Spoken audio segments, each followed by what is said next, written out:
Alors avant même de parler des expériences de mort imminente, on peut simplement déjà parler des capacités non locales de la conscience, c'est-à-dire indépendantes du temps et de l'espace, ou capables de sortir du corps lorsqu'on appelle les expériences de sortie hors du corps, OBE, Out of Body Experience. Des travaux depuis un siècle, maintenant, ils sont incontestables. Ça a commencé par les RIN, les épourines, RHINE aux États-Unis, puis ensuite il y a eu des tas de gens qui ont confirmé, puis maintenant ceux qui représentent le mieux les travaux de RIN, c'est Dean Radin. C'est ce qu'on appelle les travaux sur la parapsychologie.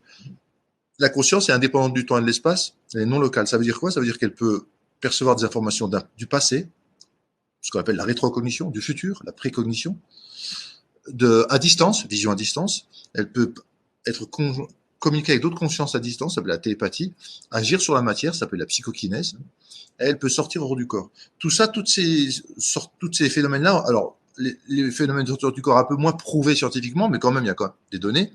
Mais par exemple, toutes les capacités non locales que je vous ai citées, elles ont été prouvées, je dis bien prouvées, avec des tests scientifiques, avec P inférieur à 0,00001, alors que d'habitude en recherche, le pourcentage soit lié au hasard, s'il est à 5% seulement, on dit que c'est bon, quoi. Parce que là, il est de 1 sur 1 milliard, soit lié au hasard, les résultats des travaux de recherche sur les capacités non locales de la conscience. Donc déjà, rien que le fait que la conscience, elle dépasse le cerveau, qu'elle n'est pas localisée, c'est déjà un bon point de départ pour se dire que oui, ça peut être logique que du coup, quand le cerveau dysfonctionne et s'arrête, comme c'est le cas dans l'expérience de mort imminente, c'est-à-dire électroencéphalogramme plat, électrocardiogramme plat, arrêt de la respiration, donc plus rien ne retient la conscience, et là, elle retrouve des capacités non locales incroyables. Donc ça, c'est déjà un élément. Elle fait une sortie du corps, notamment les gens, ils se voient d'en haut, et ils voient les chirurgiens qui les opèrent, alors qu'ils sont ils sont normalement, le cerveau fonctionne plus, ils ont des caches sur les yeux qui les empêchent de voir quoi que ce soit, et ils voient des choses au-dessus, par-dessous, etc. Puis quand ils racontent ça aux soignants, les soignants sont blancs, quoi. Ils disent, c'est pas possible qu'on vous ait fait, vous ne pouviez pas. À ce moment-là, vous étiez en état de mort clinique, enfin. Donc, Et ce qui est intriguant, parce que ça pourrait être toujours des témoignages un peu convergents en raison de notre physiologie qui fait qu'on raconte, enfin ceux qui sont morts et qui sont revenus racontent toujours un peu la même chose parce que nous sommes câblés comme ça et donc quasiment le discours est toujours le même. Mais ce qui- c'est pas parce qu'on est câblé, c'est parce que les expériences, le domaine d'expérience dans lequel va la conscience est le même pour tout le alors monde. voilà, ça c'est l'autre C'est hypothèse effectivement qu'effectivement tout le monde rapporte, enfin beaucoup de gens rapportent exactement les mêmes expériences après la mort. parce que si c'est un câblage du cerveau, c'est-à-dire des conditionnements, aussi des choses qu'on aurait apprises, qui sont acquises, à ce moment-là, les gens n'auraient pas la même expérience dans les différents coins du monde ou en fonction de leur religion, de leur sexe, de leur statut socio-économique, des époques. C'est depuis les Grecs qu'on décrit ça avec le fameux cas, je sais plus comment ça s'appelle dans Platon, la République, le cas, je sais plus comment, la R, voilà, c'est ça, EHR. Hein. Et donc non, non, et pourtant la structure et beaucoup de contenus sont identiques. Parfois, les contenus changent juste parce qu'ils prennent une coloration culturelle, mais la structure est la même. C'est-à-dire, par exemple, s'ils voyaient un être de lumière, certains vont l'appeler Jésus s'ils sont culture catholique, d'autres Bouddha s'ils sont culture bouddhiste, etc. Mais peu importe, ils perçoivent la même chose. En tout cas, ils décrivent la même chose, avec des mêmes étapes. Donc c'est vraiment très structuré. Ça serait un rêve, par exemple, ça serait impossible parce que les rêves sont idiosynkrasiques, ils sont très différents selon les gens, ils sont beaucoup plus flous. Là, c'est des expériences où les gens se sentent très lucides avec des capacités cognitives beaucoup plus fortes que d'habitude. C'est plus réel que la réalité, comme ils disent. Ils le mémorisent toute leur vie. C'est une expérience de transformation profonde qui aura une valeur positive pour eux toute leur vie. Raymond Moody appelait ça une psychothérapie en 5 minutes. Tellement les gens changent en bien juste après 5 minutes d'arrêt du cerveau et du cœur, quoi. Donc ça serait juste un dysfonctionnement du cerveau, il n'y aurait aucun effet ou ce serait que des effets négatifs.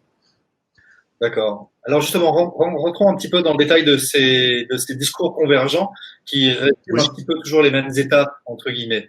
Donc, grosso modo, alors le tunnel de lumière, plus ou moins, pas toujours, mais au moins on arrive dans un monde effectivement de pleine lumière, de bien-être total, il n'y a plus de sensation d'obstacle, il n'y a plus de mal, plus de peine. Voilà, la rencontre de parents défunts, on rencontre les gens qu'on a aimés ou qui nous ont aimés sur Terre, la rencontre de guides, et le fameux être de lumière qui est présent auprès des gens pendant qu'ils font une revue de vie, c'est-à-dire qu'ils revoient toute leur vie en accéléré, surtout les moments essentiels, ceux où ils auraient pu aimer ou ne pas aimer, ceux qui n'ont pas su s'aimer ou aimer les autres, et ils comprennent, même à la place des autres, ils vivent parfois les expériences à la place des gens qui ont fait des choses dans ces souvenirs, et se rendent compte que là, ils ont pas fait ce qu'il fallait au niveau de l'amour, quoi. Et ça apprend vraiment à aimer, quoi. Les gens qui reviennent, d'ailleurs, ils sont beaucoup plus forts que nous pour savoir aimer ou s'aimer eux-mêmes que ceux qui n'ont pas vécu les expériences de mort imminente. Bien sûr, parce qu'ils ont eu une expérience un peu transcendante, dirait-on, d'un amour pur, hein, qui les a. Voilà, une nuance spirituelle transcendante de ce que c'est que la texture de l'univers, un des composants essentiels, ces champs qui s'entraident entre eux de façon bienveillante et organisée, c'est-à-dire l'amour, l'attirance. Ils s'aperçoivent que c'est vraiment l'amour est un composant fondamental de l'univers, avec en gros la lumière, la connaissance absolue. Hein. C'est les facettes de la conscience, avec un grand C, la conscience de départ. Là, on est dans le modèle post-matérialiste où c'est la conscience qui est à l'origine de tout. C'est pas la matière, c'est l'inverse du matérialisme. Et ces champs de conscience unitaires primitifs qui a créé des sous-champs, on va dire, des espèces de, ce qu'on peut appeler maintenant des âmes ou des consciences individuelles. Eh bien, la conscience, ses propriétés fondamentales, c'est vraiment lumière, paix, connaissance et amour. Et les gens qui vivent des expériences de mort imminente, comme les gens qui vivent des expériences transcendantales dans lesquelles le petit moi s'efface, se dissout, et apparaît une fusion au grand tout, à la grande conscience, ils vivent tous la même chose. Que ce soit les mystiques, c'est-à-dire que ce soit spontané, une sorte de grâce spontanée, que ce soit lié au psychédélique, que ce soit lié aux expériences de mort imminente, au chamanisme, à ce que vous voulez, au yoga, à la méditation, les gens vivent la même chose. Donc c'est vraiment, là aussi, un phénomène commun.